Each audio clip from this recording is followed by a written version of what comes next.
Affirmation in action, how a simple thanks can transform your career.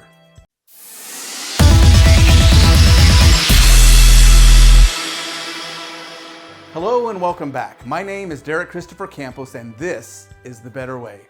Today I share with you a story of affirmation from my early professional days in the trenches of clinical lab work. Picture this, a stat alcohol test is needed by the ER. And what do I get?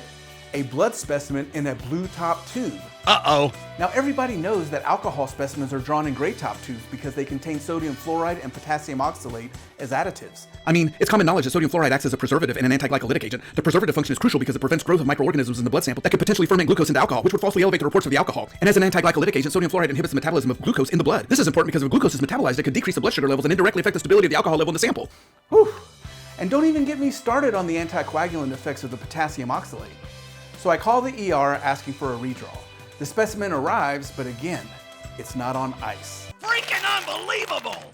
Now everybody knows that alcohol specimens are transported on ice because chilling the sample helps to preserve its integrity by slowing down enzymatic and chemical processes. This is especially important for alcohol testing as enzymes in the blood can continue to metabolize substances, potentially altering the concentration of alcohol. Also, ice inhibits the growth of bacteria, and bacterial growth can result in the production of alcohol through fermentation processes, which would falsely elevate the alcohol concentration in the sample. Whew. Anyway, after a second misdraw and a call that escalated into a stool hits the fan level with the doctor, I was stuck between a rock and a hard place. Rules are rules, but the doctor insisted. Running that test felt like feeding a gremlin after midnight. Very wrong, but very necessary under pressure. As I'm stewing in my frustration, my director comes over. With a simple hand on my shoulder, he changed the game with a simple affirmation. You're doing a good job, Derrick, and I appreciate you. That simple act of affirmation from my director was a turning point. Suddenly, the overwhelming pressure and doubt melted away.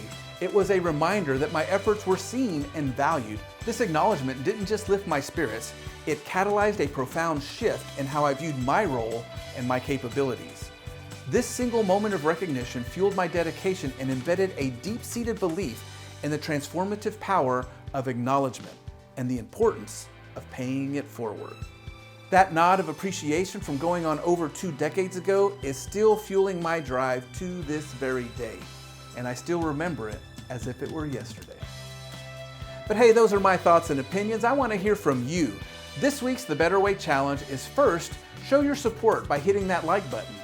And second, let's not only share stories of how a simple thank you or well done made a difference in our lives, but also actively practice giving affirmation in our daily interactions. Let's make affirmation a habit. Share your thoughts and let me know in the comments below. Once again, my name is Derrick Christopher Campos, reminding you that there's always a better way. Let's find that together.